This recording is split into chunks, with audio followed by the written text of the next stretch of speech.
Farrakhan, frequently what you say makes eminently good sense and is extremely lucid, and then, and I'm going to read you this quote because we don't have it on videotape, you told congregants just before the Million Man March at a Washington church about the Mother Wheel, a heavily armed spaceship the size of a city which will rain destruction upon white America, but save those who embrace the nation of Islam.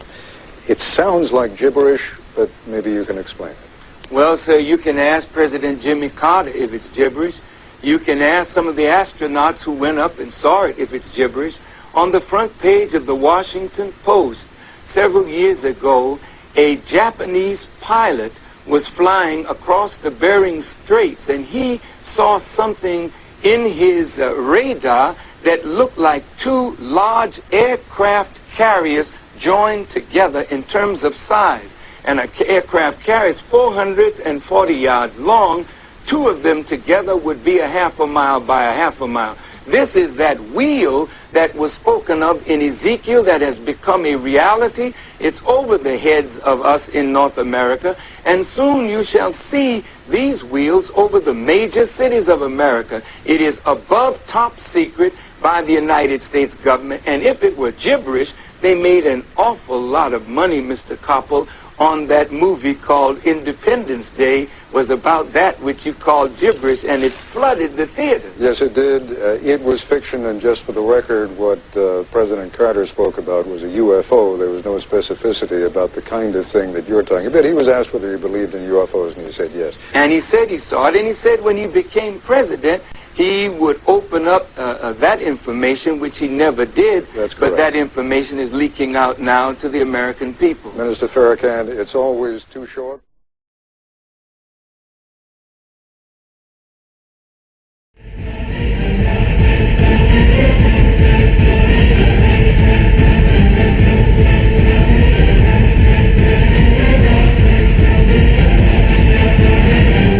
Holy God.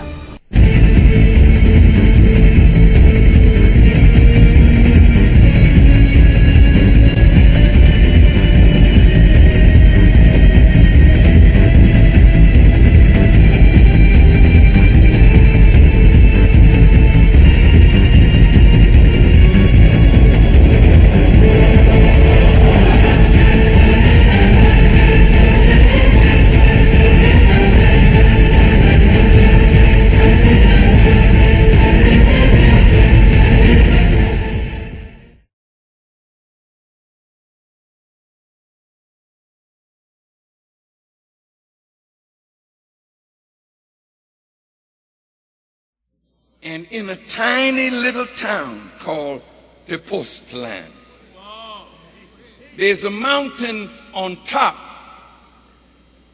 of which is the ruins of a temple dedicated to Quetzalcoatl, the Christ figure of Central and South America, a mountain which I've climbed many times.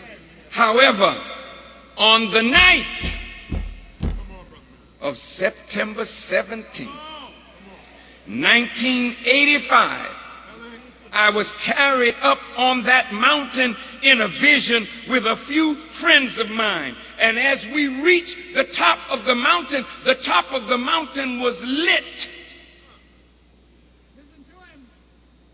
And a wheel, or what you call a UFO, came over the mountain, but didn't come all the way over, was on the outside of the mountain.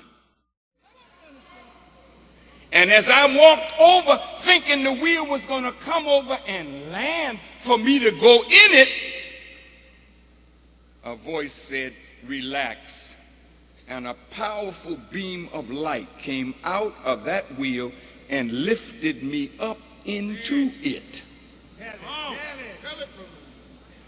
It took off at a very terrific speed, and I knew that it was going to this human-built planet a half a mile by a half a mile, and I was frightened to see something that huge in the sky. The pilot, I couldn't see him. I knew he was there, but I couldn't see him. And when they were approaching the mother wheel, knowing I was afraid, he made a turn where I couldn't see it, then came in and docked. Opened the door for me to get out. I still don't see him. And opened the door for me to go in a room. When I went in that room, I won't bother you with the description of that room, but there was a speaker in the center of that room. I'm nervous now. All right. Come on, brother.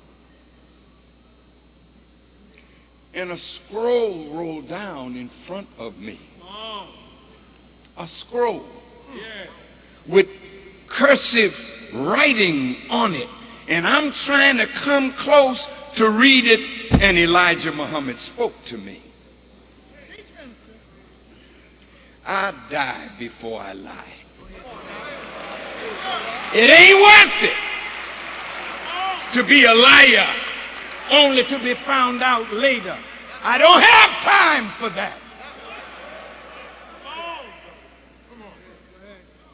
He spoke to me,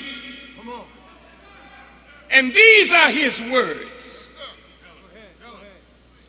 President Reagan has met with his Joint Chiefs of Staff to plan a war.